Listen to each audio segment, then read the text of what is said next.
राधे राधे के साथ आज का विषय आरंभ करते हैं। आज का विषय वास्तु से जुड़ा हुआ है और जो बहुत अहम है।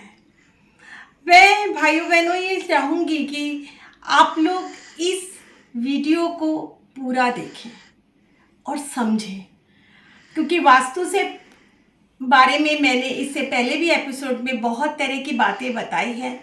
आज कुछ विषय तथ्यों की जानकारी देते हैं। एक तो वास्तु की पूजा और पानी और नमक का हमारे जीवन में जैसे हमारे शरीर को भी एक एनर्जी देती है, बैलेंस लाती है, ऐसे ही नमक और पानी का भी क्या उपयोग है हमारे निजी जीवन में और वास्तु में इसका क्या ज़रूरत है, कितनी अहम चीज़ है, ये आप लोगों को आज मैं बताऊंगी। एक तो देखिए, जो भी घर में आप लोग वास्तु की पूजा कराते हैं, पंडित जी कराते हैं, पूरब में करवा देंगे, उत्तर में करा देंगे, किंतु उत्तर पूरब कोना उससे 1 फुट छोड़ के, मतलब तिरछा होना चाहिए। वास्तु देवता है जो सीधे नहीं है, एकदम तिरछे एंगल में, 30 डिग्री एंगल में होना चाहिए। वहाँ से अगर ज़रूरी नहीं है कि आप लोग नई दुकान ले, नया घर ले तो ही आप लोग वास्तु की पूजा करें। सबसे पहले मैं ये चाहूँगी कि अच्छा दिन आगे मैं एपिसोड में बता भी दूँगी कि इस साल में कौन कौन से तारीख को आप लोग वास्तु पूजा करवा सकते हैं। पहले विधान को सुनिए कि वास्तु की पूजा आप लोग मनोकामना के, आप लोग राम जी, श्याम जी, हनुमान जी, जिसको जो भी कुल देवी आप लोग मनाते हैं कि धन दे, दौलत दे, हमारे नया ऑफिस हो या नया व्यवसाय हो, नया हमारा घर हो। जिनके पास भाइयों बंधु घर नहीं है, भाड़े के घर में रहते हैं, तो आप लोग भी वास्तु की पूजा एक मनोकामना लेके कर सकते हैं। ऐसे भी कोई भी अच्छा दिन हो, हस्त नक्षत्र हो, उसके बाद पुष्य, रवि पुष्य नक्षत्र हो, उसमें आप लोग वास्तु की पूजा कर सकते हैं। इसमें बहुत कुछ नहीं करना। आपने 30 एंगल में, जैसे मैंने बोला, एक पाटा लीजिए।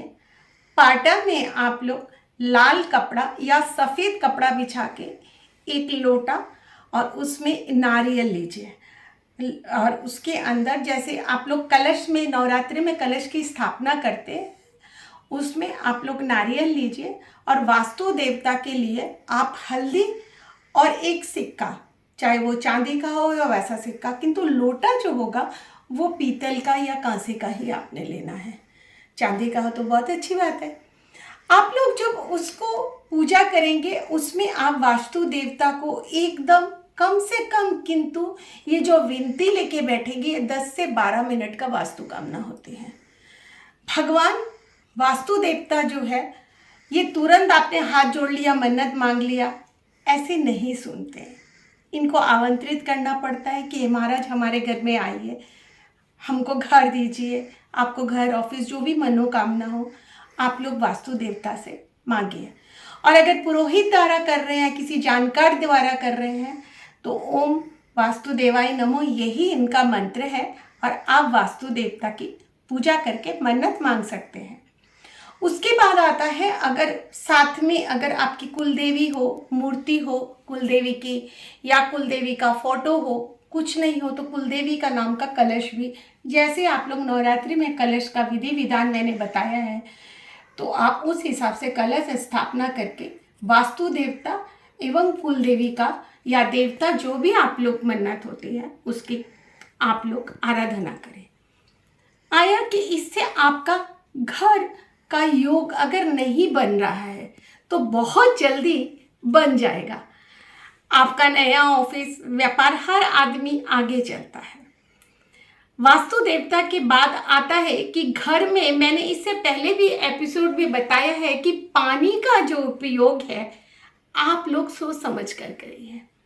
वास्तु दोष में सबसे बड़ा दोष होता है पानी का। बहता हुआ नल या नल टपकता रहता है तो जुड़ा हुआ धन भी आपके घर से निकल जाएगा और विद्या आपके समक्ष एकदम खड़ी रहेगी। कोई ना कोई बाधा, चाहे वो शारीरिक हो, मानसिक हो और आर्थिक, आप तैयारी रही है। तो जुड़ा हुआ आपके बाप पीढ़ी दर पीढ़ी धन अगर जुड़ा हुआ है तो इस पीढ़ी में समाप्त हो जाएगा अगर आप लोग इसका निवारण। कई बार लोग देखिए खुद के घर में नहीं नल होता, नल बाहर होता है, किंतु नल बहता है, उसको बंद करने की कोशिश, आप देखिए लोग उसी स्थान पर वहीं पे रह जाएंगे, आगे नहीं बढ़ पाएंगे। उनके अगर बच्चे हैं वो लोग अच्छे जॉब कर रहे हैं कि तो घर का योग या बिजनेस बढ़ा के घर में धन संपत्ति नहीं जोड़ पा रहे। आप लोग फ्लैट में रहते हैं या जहां पर भी आपकी जैसा भी पानी की व्यवस्था है, आप लोग इसमें ध्यान दीजिए। देखिए जो भी भारत के स्टेट हैं जैसे महाराष्ट्र है, राजस्थान है, यहाँ पानी का उपयोग बहता हुआ बहुत नहीं करते, गाड़ी भी वो लोग बहुत सोच के धोते हैं। तो नल को अगर बहते हुए इस तरह से आप पानी को बहाएंगे, धन भी बह जाएगा। ये बहुत बड़ा दोष है। देखिए पानी हमारे शरीर में जैसे खून जो बहता है वो भी पानी होता है, तो जैसे पूरा पृथ्वी में 3 अंश पानी का है, शरीर में भी 3 अंश पानी का है। और निजी जीवन से हम लोग जो भी चीज़ खाते हैं, जैसे शरीर के हमारे निजी जीवन में फर्क पड़ता है, और जो चीज़ें हम लोग इस्तेमाल करते हैं उसके साथ हमारी जिंदगियां जुड़ी रहती हैं। ऐसे ही समझिए कि आप लोग वो पानी ना बह के आपके शरीर के साथ का वो खून ही बह रहा है, तो आपका कभी भी इसमें जिंदगी बैलेंस में नहीं रहेगी। आजकल देखिए जो मॉडर्न फ्लैट्स होती हैं उसमें काम वाली बाई लोग बर्तन धोती हैं तो नल खुला हुआ रहता है और पानी बहता रहता है। बर्तन पहले भी बर्तन धुलते थे, किंतु वो लोग कोई भी बर्तन में लेके जितना ज़रूरत होता उस पानी का उपयोग करते। अभी बह रहा है तो बह रहा है वो। तो घर में देखिए अगर आता भी है तो बिब्दा साथ में रहते हैं। कोई अगर अभी जिनको समझ में नहीं आ रहा, हो सकता है 5-10 साल में समझ में आ जाए, किंतु जुड़ता नहीं है। जुड़ा हुआ पैसा भी आपका कोई ना कोई विपदा में निकल जाएगा, चाहे आपका शारीरिक कष्ट में हो, चाहे आपका किसी भी कष्ट में, वो पैसा बढ़ नहीं पाएगा। तो बिना पानी के जैसे शरीर और प्रकृति, पेड़ों को भी पानी नहीं मिलेगा तो वो भी बढ़ नहीं पाएंगे। ऐसे ही आपकी निजी जिंदगी में अगर पानी का आप सदुपयोग नहीं करेंगे तो जिंदगी भी आगे नहीं बढ़ेगी।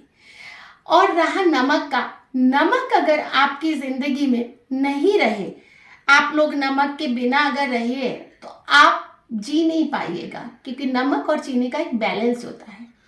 ऐसे ही अगर जिए में आप जब नई जिंदगी, एक बच्चा भी पैदा होता है तो माँ को सलाइन देते हैं, उसमें क्या होता है, पानी होता है, नमक होता है।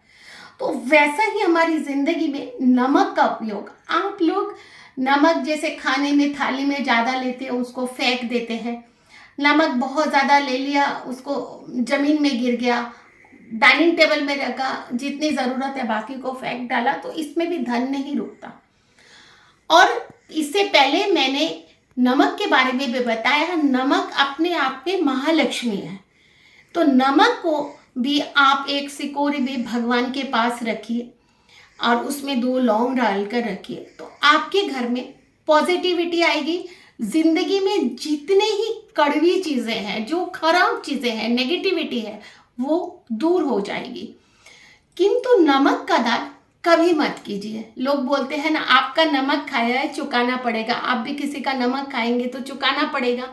नमक उधार लेना, नमक किसी को दान में दे देना, मतलब आप अपने घर का लक्ष्मी आप दान में दे रहे हैं। शुक्रवार के दिन, मैंने पहले एपिसोडों में भी बताया, शुक्रवार के दिन अगर आप नमक खरीद के लाते हैं तो आपके घर में आप लक्ष्मी को लेके आ रहे हैं। तो वास्तु दोष के लिए नमक और पानी का उपयोग आप लोग सही तरीके से करेंगे और मेरे चैनल को आप लोग सब्सक्राइब करेंगे। इसी के साथ ही मैं वीडियो को समाप्त करती हूँ।